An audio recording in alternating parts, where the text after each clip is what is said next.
warahmatullahi wabarakatuh. Selamat pagi teman-teman. Kita jumpa lagi ya di titik balik perubahan. Sebelum kita awali pagi ini, kita berdoa bersama dulu supaya apa yang kita dapat pagi ini bisa lebih berkah dan bermanfaat. Berdoa silakan. A'udzubillahi minasyaitonirrajim. Bismillahirrahmanirrahim. Rabbi zidna ilma warzuqna fahma birahmatika ya arhamar rahimin. Amin. Monggo, Kang. Bismillahirrahmanirrahim. Assalamualaikum warahmatullahi wabarakatuh. Selamat pagi.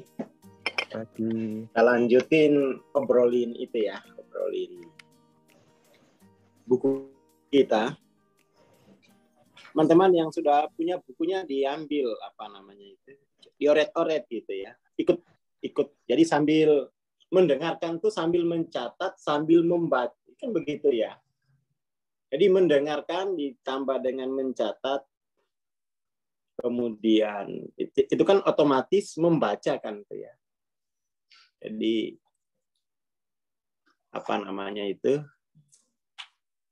dia punya dampak bolak-balik gitu ya. Dampaknya nanti non-linear gitu. Jadi nanti itu bisa, kalau kebiasaannya begitu cepat cerdas dia. Cepat cerdas. Sama kan misalnya itu gini.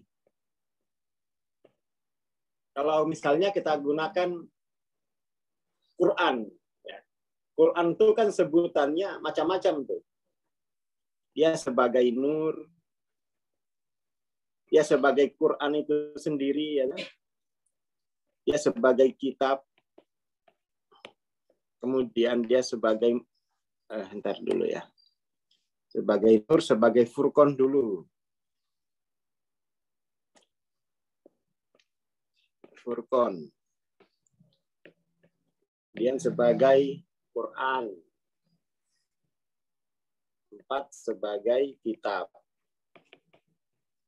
5 sebagai mushaf. Ini harus tahu progresif bedanya itu. Kapan dia sebagai nur, ya kan? Ketika dia mampu menyembuhkan, mampu menghidupkan jiwa, mampu menyembuhkan jiwa gitu kan. Itu dia disebut sebagai nur. Sehingga dengan nur itu kalau orang udah sembuh, orang itu udah hidup, dia bisa membedakan ini nur, ini nar gitu kan. Itu furqan. Dia bisa secara intuitif membedakan itu. Lalu Qur'annya itu mana gitu. Ketika nur itu terdefinisi gitu. Terdefinisi. Terpahami, cahaya itu terpahami. Nah, di situ dia baru sebagai ayat Quran gitu kan. Jadi kalau cahaya itu kita menerima kan itu ya. Menerima. Yang kita terima itu bisa kita pahami, itu jadi Quran. Jadi nur yang terdefinisi itu Quran gitu.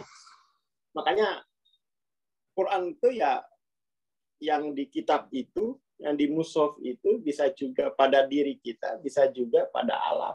Karena ayat-ayat yang bisa terdefinisi kan, ayat-ayat Tuhan gitu. Kitab, nah ini nih, ketika yang terdefinisi itu bisa dibaca, bisa ditulis gitu. Nah itu baru kitab tuh. Dia berposisi sebagai kitab. Nah ini kita tidak pernah ada baca tulis, itu harus dibudayakan gitu. Sehingga bisa terarsip di kertas, ya toh, namanya mushaf. Ya kan? Namanya mushaf. Jadi setelah ditulis, namanya ditulis, ya toh, baca tulis itu kan sebenarnya satu kesatuan, tuh nggak bisa baca atau nggak ada tulis, ataupun juga nggak bisa tulis atau nggak ada baca, itu nggak mungkin. Baca tulis itu satu rangkaian tuh, satu rangkaian proses baca tulis. Ya kan? Jadi kalau teman-teman hanya mendengarkan, itu tidak ingin nulis, yaitu kehilangan fungsi ini gitu ya. Sehingga nanti banyak lupa. Dan secara neurokognitif kita, tiap 2 minggu neuro kita itu hancur. Sehingga kita harus bangun lagi. Makanya repetisi itu di situ fungsinya gitu. Karena alam ini itu punya dia tiap 2 minggu itu menghancurkan dirinya sendiri. Ya kan? Sehingga dia harus tumbuh yang baru lagi, tumbuh yang baru, tumbuh yang baru. Jadi kalau orang keras kepala, nggak mau berubah, itu udah melawan sifat alam gitu kan. Termasuk bahwa kita harus menulis, karena memang neuro kita itu tiap 2 minggu mengalami pembaharuan gitu, regenerasi kan. Harus nulis, dibiasain. Karena kita nulis, kita butuh media kan. Nah itu nanti kita kemudian tuh perpustakaan kita harus banyak, harus luas. Jadi di rumah itu jangan ruang dapur yang paling besar. Mestinya itu ruang perpustakaan yang paling besar. Jangan kamar mandi. Kebalik, itu menunjukkan bahwa kebutuhan kita itu hanya makan dan ke kamar mandi gitu kan. Ya kan. Kebutuhan kita itu belajar gitu. Informivora kan. Kita ini kan makhluk informivora, butuh informasi untuk menjaga suasana batinnya. Bukan butuh ayang toh gitu. Ya, jadi banyakin perpustakaannya. Ayang Mana-mana itu di kamar. Hah? Gimana? Ayangnya minggir sih. Ya itu. Jangan diminggirin, maksudnya itu jangan hanya ayang toh gitu loh, jangan pakai atau dan, tapi yang buku itu dibanyakin dan ya bukan ayangnya yang dibanyakin. Itu loh Mas Camim, kok main minggir-minggir aja kamu.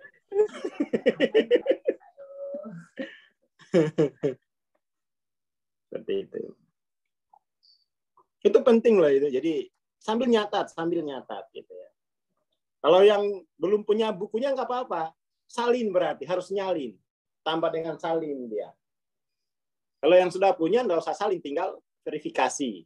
Verifikasi itu begini. Nah, ini kan verifikasi namanya. Nggak usah nyalin, tinggal verifikasi. Jadi kita itu udah nggak nyalin, nggak verifikasi, pingin pintar, ya nggak bisa lah ya. Nggak bisa. Jadi nyalin atau verifikasi. Kalau sudah punya kayak gini, PDF-nya, bukunya, tinggal verifikasi itu. Tugas menyalin itu sudah dibeli, ya toh? Sudah dibayar. Kita nggak usah menyalin karena sudah disalinin oleh buku, gitu ya, percetakan gitu. Mesti begitu. Dulu kita kan harus menyalin dulu itu. Sebelum pelajaran tuh kita ada tugas menyalin. Nanti setelah menyalin, gurunya bacain, kita verifikasi gitu. Di situ nanti tumbuh pemahaman-pemahaman nur itu datang. Kenapa? Ya kita sedang menelusuri jejak-jejak cahaya itu kan. Kita telusuri kembali gitu. Iya, budaya literasi harus seperti itu gitu. Jangan dibiasakan budaya kopas. Ini bisa viral, langsung share gitu kan. Nggak ada salin, nggak ada verifikasi. Pokoknya share terus. Screenshot share itu bikin butek itu. Ya. Jadi mari budayanya kita tingkatkan. Kalau belum punya bukunya, disalin saja. Habis disalin lalu verifikasi. Jadi tahapannya itu harus ada. Gitu.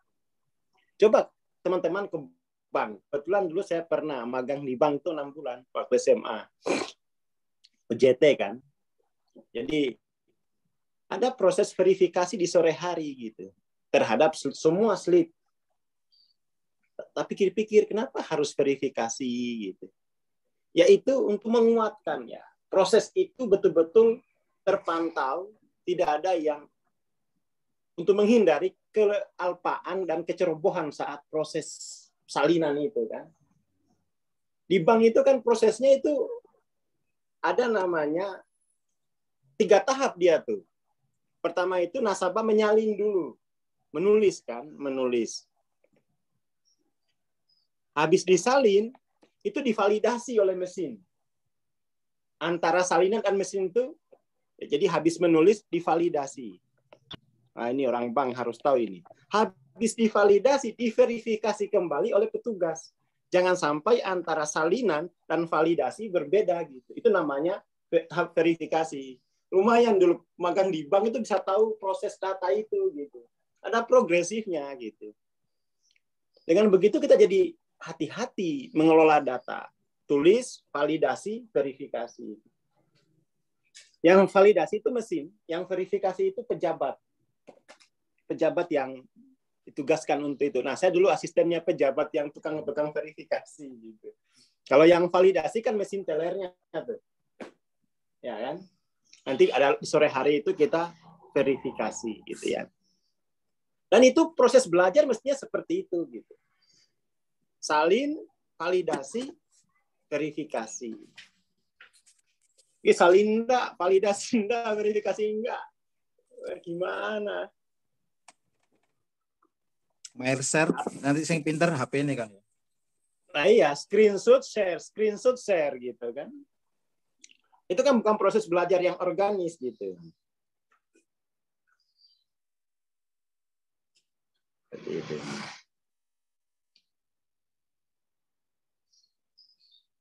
Itu penting ya. Penting kita mengukur kebiasaan belajar kita itu seperti apa gitu ya. Kita kan enggak langsung ditelan, nggak sempat nyalin tuh. Langsung ditelan itu berarti kesurupan. Ya Allah. Ya kan kesurupan kan gitu. Tanpa proses sadar ya toh. Seperti itu.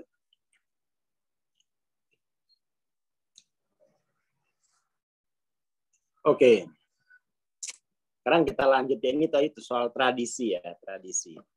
Tulis, validasi, verifikasi. Jadi ini kalau soal ditulis tinggal divalidasi gitu kan, nanti diverifikasi ulang. Oh, ini penting nih. Harus seperti itu gitu. Kita nggak bisa menghilangkan cost expenses dalam belajar itu nggak bisa.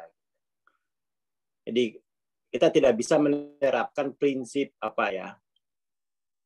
prinsip tanpa biaya itu nggak bisa sebenarnya. Mesti ada biaya gitu. Expenses lah, jangan dianggap cost kalau terkait proses belajar itu. Dia selalu expenses. Karena kalau Anda belajar, itu biayanya lebih banyak. Itu justru jadi cost gitu kan. Kalau orang nggak belajar tapi dia harus hidup, itu kan cost-nya tinggi ya. Cost-nya tinggi.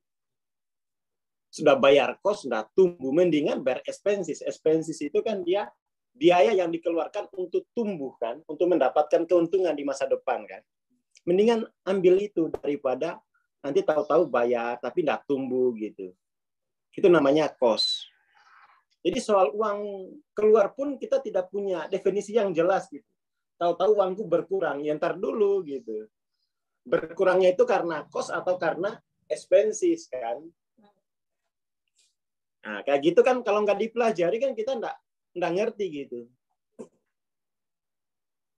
Jadi dibedain antara cost sama expenses. Expenses itu biaya yang dikeluarkan untuk mendapatkan laba gitu kan. Itu namanya expenses. Seperti itu gitu. Jadi misalnya kita punya rumah dikontrakin sebulan 1 juta, kita bayar macam-macam 200.000. Berarti 200.000 itu expenses. Tapi kalau nggak ada yang kontrak, tetap kita bayarkan 200.000. Nah, itu namanya cost. Ya, itu namanya cost. Begitupun dengan otak kita ini dijadiin expenses, jangan jadi cost karena kita nggak bisa ngajar tuh jadi cost selamanya itu ya. Karena kita punya otak tapi kita nggak bisa ngajar, akhirnya kepala kita itu jadi cost. Ya, harus dicukur, harus minum ini, tapi nggak ada hasilnya dari otak kita gitu kan. Apalagi di kepala itu ada wajah, itu cost-nya bisa tinggi itu karena ketambahan biaya bares krim. Krim skincare gitu ya, bares krim, ketambahan biaya bares krim. Itu penting. Oke ya, sekarang kita lanjut. Ego manusia senang berpura-pura bahwa kejahatan ada di luar sana, lalu kemudian menggoda diri yang polos, tak berdaya, sehingga tanpa sengaja terperosok ke dalam perangkat bujuk rayu. Penggoda yang sebenarnya adalah keinginan ego untuk memperoleh keuntungan gitu ya. Ini kan biasanya kalau kita ini kasus-kasus investasi lah, ya kan? Kasus-kasus investasi setelah jadi korban investornya kan, setelah jadi korban, aku ditipu oleh sana, aku ditipu oleh sana. Padahal awalnya itu kan dia maruk. Aku ditipu oleh dia, dia jahat banget gitu kan. Dia ternyata nggak jujur, kita ini korbannya. Ya itu ego berpura-pura bahwa kejahatan ada di luar sana. Orang itu jahat gitu. Padahal aslinya dia sedang ingin mendapatkan keuntungan yang tidak wajar dari proses alamiah gitu kan. Memang serakah. Serakah gitu. Tapi ketika keserakahannya tidak terpenuhi, dia bilang kamu jahat gitu. Kamu jahat. Itu ego tuh ya. Sama juga misalnya aku disakiti oleh ayang. Ah udahlah pokoknya. Kamu pasti ingin menguasai ayang kan? Ketika kamu nggak bisa kuasai, kamu bilang tersakiti kan? Sudahlah 11-12. Jadi sebenarnya tidak ada pelaku korban, semuanya korban. Sama. Ya kan? Tidak ada pelaku korban, itu yang ada semuanya korban gitu ya. Korban atas rasa takut dan korban atas kebodohan, ketidaktahuan gitu ya. Sebenarnya gini, kegelapan itu tidak berbahaya kalau tidak ada energi ketakutan dan desire gitu. Kan nggak ada apa-apa berarti kan? Kegelapan itu kan menjadi berbahaya karena kita bergerak didorong rasa takut, kita didorong oleh rasa hasrat gitu kan. Itulah kemudian tindakan dalam kegelapan itu menjadi awalnya kan gelap. Setelah didorong rasa takut, setelah didorong hasrat, menjadi tersesat kan gitu. Urutannya kan gitu. Dulumat dulu, nanti jadi belah. Itu karena sudah ada energinya yang mendorong. Energi basic insting, fear, desire gitu kan. Fear, desire. Ini ya kan? Karena ada fear dan desire itu mutar-mutar dia dalam ruang dimensi 3. Akhirnya kan kacau. Akhirnya timbul posisional gitu. Yang fear jadi korban, yang desire jadi pelaku. Kan gitu aja kan ini. Permainan cantiknya kan gini. Ini merasa jadi korban, ini jadi pelaku. Ya tuh. Ya seperti itu. Makanya kemudian tuh biar kemudian antara korban dan pelaku ini, kalau sudah posisi korban, sudah posisi pelaku, itu nanti mereka akan saling membinasakan tuh. Akan masuk ke hukum rimba, savage, kebiadaban gitu kan. Karena korbannya ini nggak bisa ngelawan, bisa ditindas lagi besok nih. Bisa ditindas lagi besok nih, bisa diutangin lagi besok nih. Kalau nggak ngutangin, tak bikin rasa bersalah dia, berarti kamu nggak cinta aku. Wah, udah mulai kejahatan luar biasa terjadi dalam kemanusiaan kan. Memanfaatkan rasa bersalah, memanfaatkan kecemasan gitu-gitu. Ya kan? Dan akhirnya kan dengan posisi korban pelaku ini manusia itu dia akan mengikuti prinsip rantai makanan aja kan itu ya. Hukum rimba, savage itu kan hukum rimba ya. Yang kaya makin kaya, yang miskin makin miskin, kata Bang Roma. Itu udah hukum rimba loh. Hukum rimba. Maka kemudian agama lewat syariatnya itu punya mekanisme mengatasi program alam semacam itu lewat sedekah, lewat zakat. Itu namanya kita mengenal sistem distribusi, ya, distribusi. Jadi distribusi itu jadi penyeimbang dari fear desire ini. Jadi sistem distribusi itu distribusi berbasis kemanusiaan gitu ya. Kalau binatangnya itu ya kan disebut insting itu kan karena memang fear desire ini sebagai basis energi batinnya kan. Seperti itu.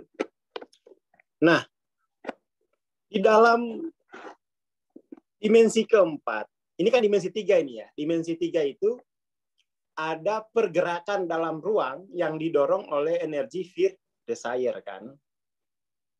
Dia mutar-mutar tuh dalam ruang dimensi 3. Ya, dan itu kiosnya sangat tinggi karena pada akhirnya kalau yang fear ketemu fear itu akan saling menguatkan menuju kematian. Yang desire sama desire kalau ketemu itu akan menjadi kompetisi yang boleh saling membunuh gitu kan. Termasuk lagu-lagu tadi boleh pakai dukun, boleh pakai apa lagi gitu kan. Akhirnya kan kehidupan ya hutan rimba itu. Lalu berpikirlah kita bagaimana mengatasi kekacauan pelaku korban ini. Naiklah ke dimensi 4. Gerak mengatur, gerak mengikat, diikat dengan undang-undang. Makanya kemudian seluruh produk dari dimensi 4 itu hanya dalam rangka mengikat korban pelaku ini dalam sebuah sistem yang disepakati bersama gitu kan, sistem kontrak. Ya, sistem kontrak. Ya itu bagus, tetapi masalahnya tidak selesai gitu. Bahwa fear desire ini masih menjadi ruh yang menggerakkan manusia kan. Dan politik kita tidak ada upaya untuk mentransform fear desire ini menjadi love. Nggak ada. Diikat aja gitu. Diikat dengan undang-undang. Maka seluruh produk dimensi 4 itu cuma 2, etika dan teknologi. Lihat ya kan, hanya etika dan teknologi. Ya kan? Hanya seperti itu aja. Yang dihasilkan oleh sekolah itu apa? Undang-undang untuk mengatur masyarakat dan teknologi untuk memudahkan masyarakat. Itu toh.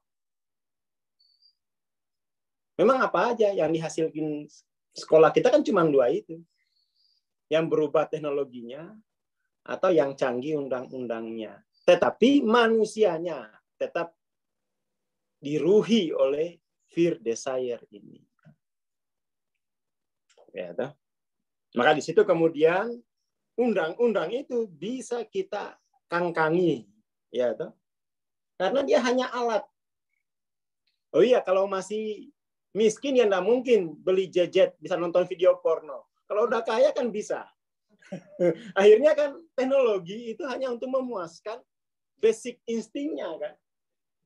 Begitupun dengan undang-undang. Bagaimana mungkin ketua DPR yang mensahkan seluruh undang-undang justru tertangkap. Justru menjadi pelaku. Padahal dia adalah kalau di dalam apa ya, dewanya etika gitu kan ya. Masih bisa ketangkap itu. Siapa itu namanya? Ya beliau lah pokoknya. Yang ketabrak yang listrik sebesar bapau gedenya itu kan. KTP ya, kena kasus EKTP ya. Wong lanang lah pokoknya wes. Perempuan nggak ada. Oke, ngono wes.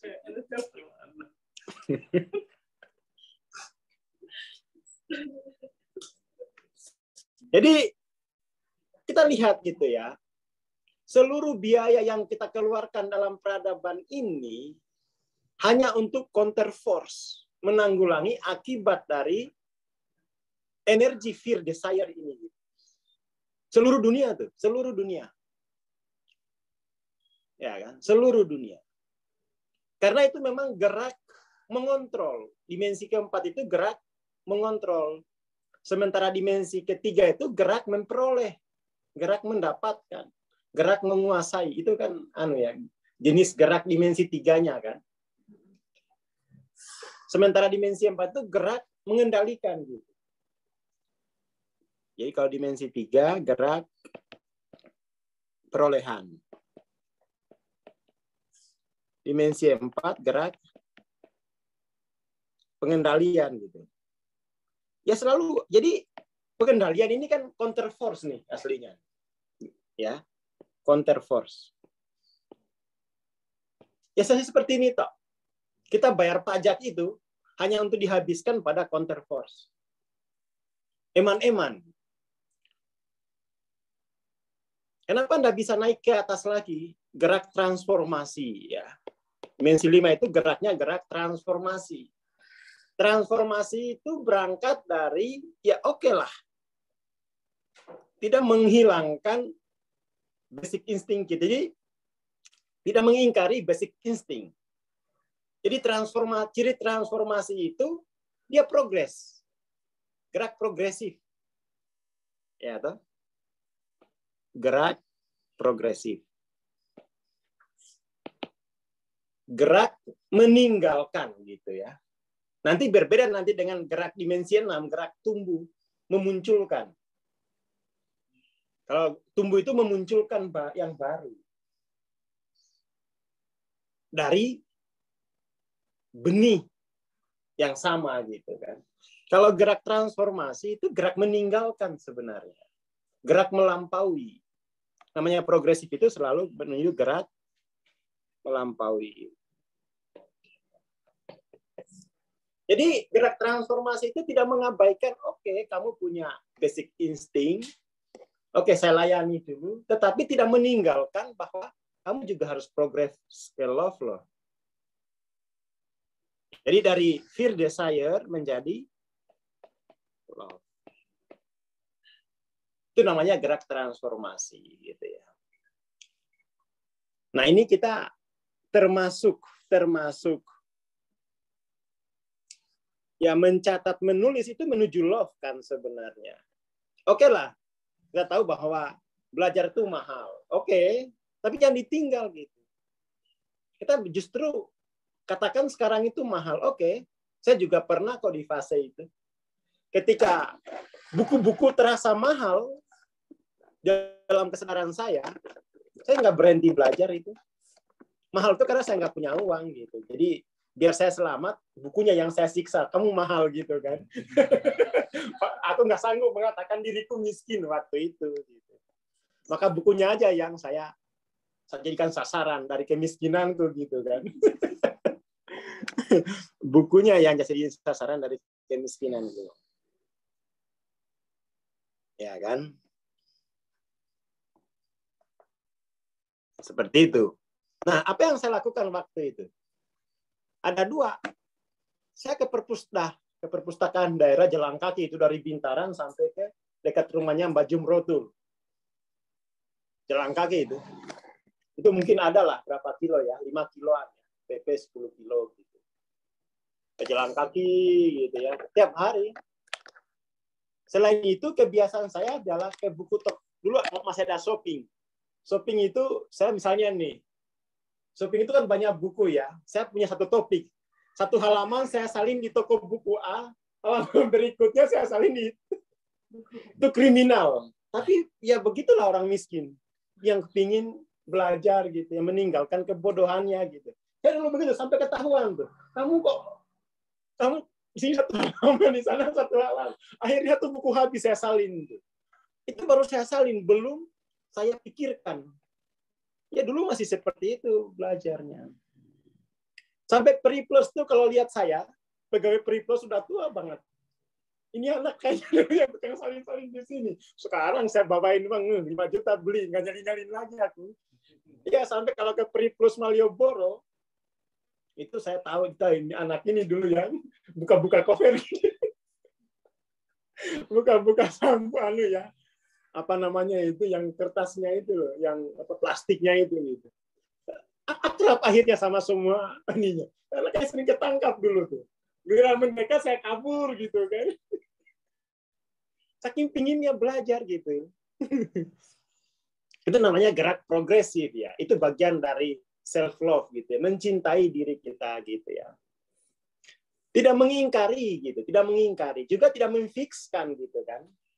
Jadi bahayanya kalau dimensi 3 ini kan memfikskan. Dimensi 4 juga itu memfikskan bahwa memang ya jiwa manusia ya sudah fear desire itu aja energinya kan. Terus dia nggak bisa lagi gitu. Enggak, jangan difikskan gitu. Itu bisa ditransformasi, tetapi itu dengan cinta. Ya. Jangan difikskan, jangan kalau dimensi 3 kan dia bukan memfikskan, tetapi mengabaikan ya. Jadi dua kesalahannya tuh di dimensi 3 itu.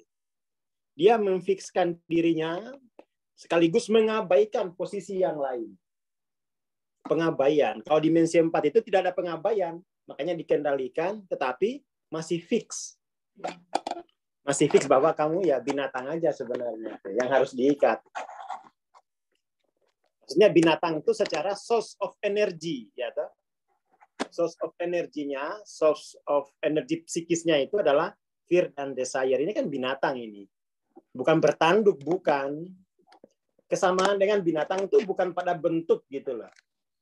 Ya, toh? Bukan pada bentuk, bukan pada, tapi pada source of life energinya gitu kan. Source of life energinya itu masih fear and desire. Jadi teman-teman, ayo gerak progresif. Gerak progresif itu ya gerak yang kalau bahasa Qur'annya itu khauf dan apa itu ya? Khauf dan roja ya. Ya cemas tetapi juga optimis gitu. Jadi khauf dan roja itu prinsip untuk transformasi sebenarnya. Oke lah, saya tahu bahwa ya saya punya ya cemas karena aku punya apa ya? Bawaan fear desire itu sebagai source of energy, tetapi juga optimis gitu. Dulu yang sering saya baca salin itu dulu buku-buku pemrograman gitu ya, buku-buku teknologi gitu, coding-coding gitu kan, pemrograman, novel juga suka saya, novel saya salin loh. Saya mulai tertarik ya segala macam buku pengembangan diri saya dari SMP itu udah suka gitu ya, saya salin aja gitu. Habis saya salin, baru saya pikirin gitu. Salin dulu, baru dipikirin. Makanya harus beli gitu, biar biaya nyalinnya itu kan rugi sekali kalau kita menyalin gitu. Satu buku itu bisa 3 bulan saya salin, dari pindah-pindah gitu kan. Tapi dulu banyak kok yang begitu di shopping, bukan hanya saya kira. Kayak mahasiswa-mahasiswa yang kurang duit, begitu saya lihat gitu kan, saya juga meniru gitu kan. Itu kan nggak khas Aswar saya kira ya, banyak kok. Orang cari kunci jawaban dengan dicatat gitu ke shopping gitu. Banyak mahasiswa kayak gitu, apalagi saya yang bukan mahasiswa gitu.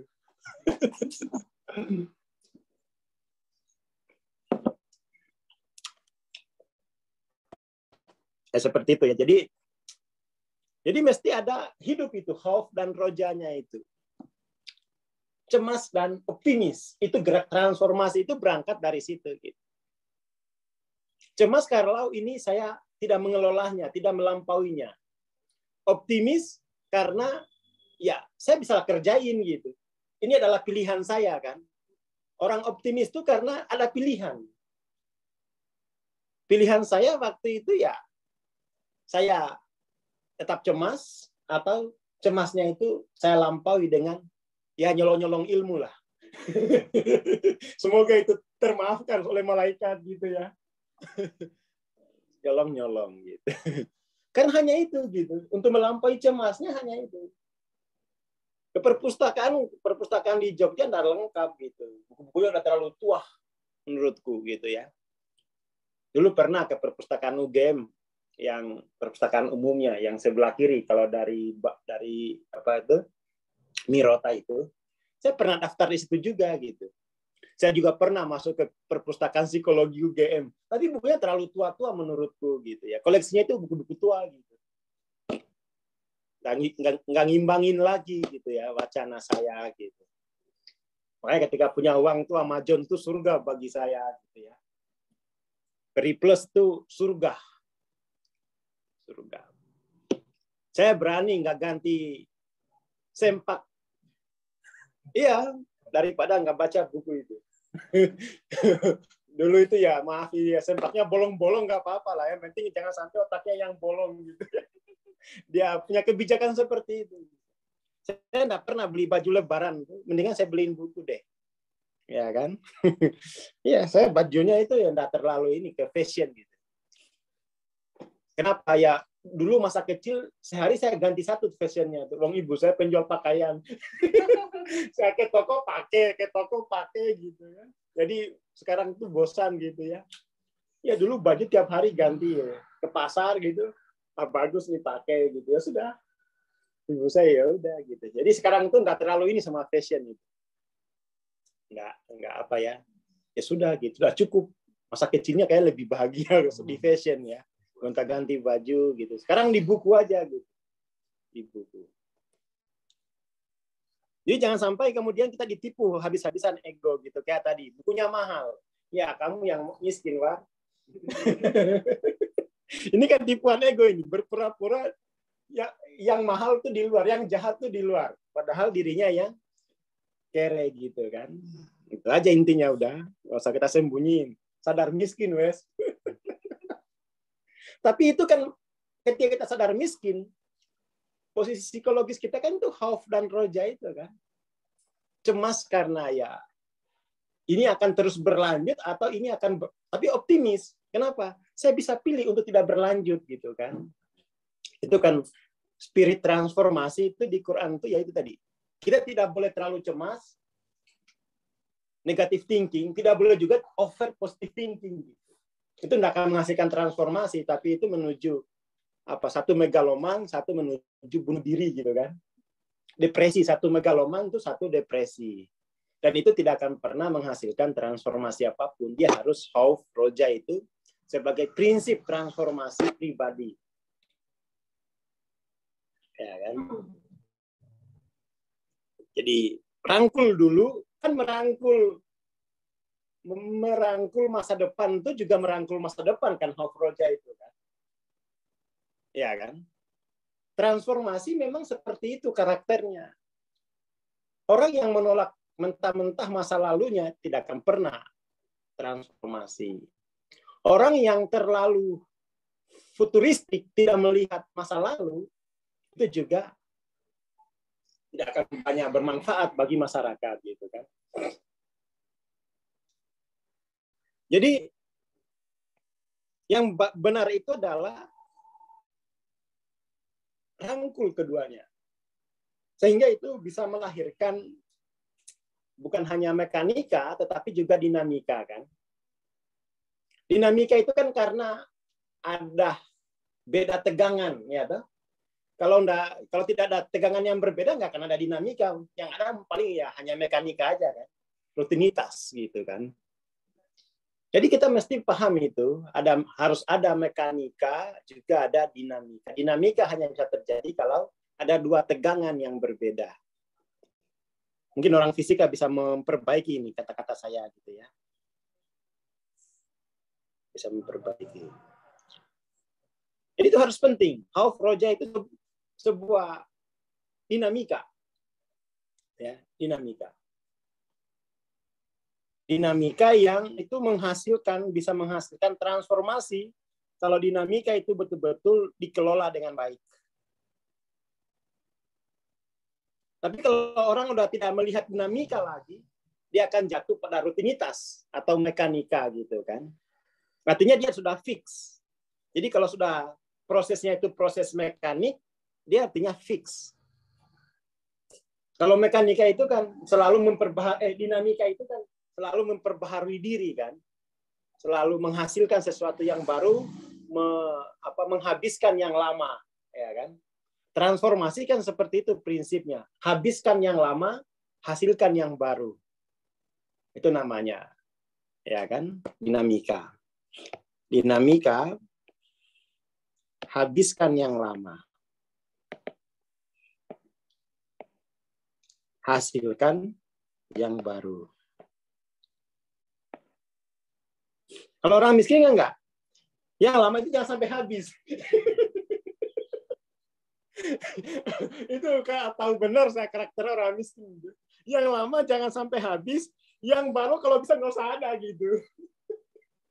Karena sekalinya ada itu menyakitkan, terlalu kurang ajar yang baru itu. Kenapa? Kita nggak mampu beli. Ya itu tuh saya lama di mekanika miskin itu. Pokoknya yang lama itu jangan sampai habis, yang baru jangan sampai ada gitu. Aduh, orang miskin, orang miskin. Ya mestinya ada keberanian untuk mengatakan seperti yang ditulis Pak Mufid ini gitu ya. Selamat tinggal masa lalu, selamat datang masa depan. Jangan tutup mata. Tutup mata kan nggak ada penyambutan gitu, nggak ada apa namanya kalau saya terima jabatan itu sambut pisah gitu kan. Ini kan keberanian untuk sambut pisah itu kan mencemaskan sekaligus juga optimis gitu kan. Jadi jangan difikskan gitu ya. Sambut pisah itu dinamika namanya. Dinamika. Nah, kita itu anti dinamika sebenarnya. Anti dinamika. Maunya mekanika. Peristiwa-peristiwa perubahan-perubahan itu kan, transformasi itu kita sesali gitu. Kenapa jadi orang kaya ya? Ada film begitu tuh, Bang Rojak. Uangnya dibagi-bagiin gitu. Dia pingin miskin, tapi nggak bisa ada filmnya itu Bang Rojak. Film di SCTV kali ya. Nyesel dia jadi orang kaya gitu. Jadi uangnya dibagi-bagiin aja. Itu antitesisnya Bang Madit. Bang Madit itu memberi dengan ekspektasi kalau Bang Rojak itu memberi karena bodoh saya kira. Bukan karena ikhlas. Bang, sudah kaya kok menolak kaya gitu kan. Tapi di film itu ditampilkan hal-hal yang konyol gitu. Bukannya bangun peradaban malah uangnya dibagi-bagiin gitu. Dia nggak membangun ekonomi gitu. Itu saya kira filmnya destruktif ya. Walaupun baik, tapi saya kira itu dampaknya destruktif.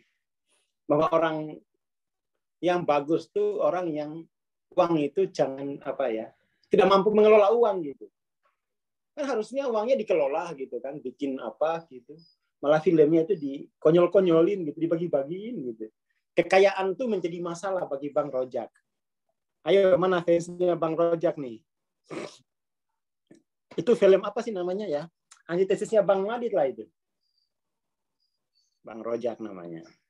Orang Betawi, difilmkan orang Betawi gitu. Itu kayak penghinaan sama orang Betawi. Masa difilmkan kayak gitu? Gitu ya. Menderita dia dengan kekayaan gitu. Oke, udah jam 9 ini ya. Jadi mari kita rangkul dinamika. Ya, dinamika itu dia sebuah siklus ya, siklus kehidupan kan dinamika namanya.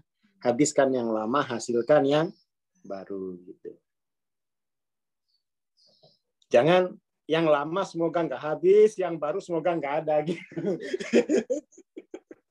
Itu saya pernah lah di fase itu ya. Itu namanya mekanika kan begitu tuh. Mekanika itu yang baru nggak usah gitu. Dan itu akhirnya kita nggak sadar ekonomi gitu ya, karena menolak dinamika. Jadi itulah kepura-puraan ego gitu ya, menolak dinamika intinya ini. Merasa tetap polos, tidak berdaya, gitu, terperangkap dalam dinamika. Alah, udah. Sekarang terbongkar kau ya. Jadi yang terjadi itu justru keengganan ego untuk menjalani dinamika. Artinya, ego akan memfikskan pada rutinitas atau mekanika. Mekanika itu kan rutinitas saja kan sebenarnya. Nggak ada dinamika. Makanya setiap ada perubahan, apapun di masyarakat, demonya pasti lama. Setiap ada yang baru, itu pasti diawali dengan penolakan. Itu sejarah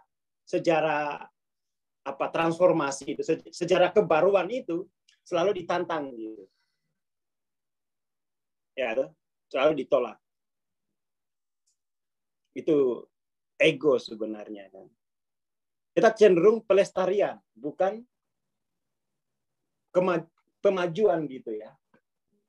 Jadi mekanika itu kemudian kita bungkus dengan bahasa yang lebih baik, yaitu pelestarian budaya.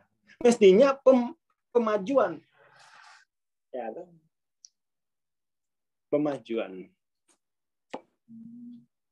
Pelestarian itu kan lebih kepada mekanika, menolak dinamika. Kalau dinamika itu kan mesti pemajuan ya. Yang baru, next. Seperti itu. Oke, saya kira itu dulu pagi ini ya. Moga-moga tiada manfaatnya. Assalamualaikum warahmatullahi wabarakatuh. Waalaikumsalam warahmatullahi wabarakatuh. Terima kasih Bang Aswar, terima kasih teman-teman. Kita bertemu besok ya insya Allah. Ya, mengingatkan TLOC jadi tanggal 20 sampai 22 pekan depan ya. Teman-teman yang pengen join bisa segera daftar. Dan alumni TEP ataupun MTLOC bisa join gratis ya. Bisa konfirmasi ke saya. Terima kasih. Wassalamualaikum warahmatullahi wabarakatuh. Selamat pagi.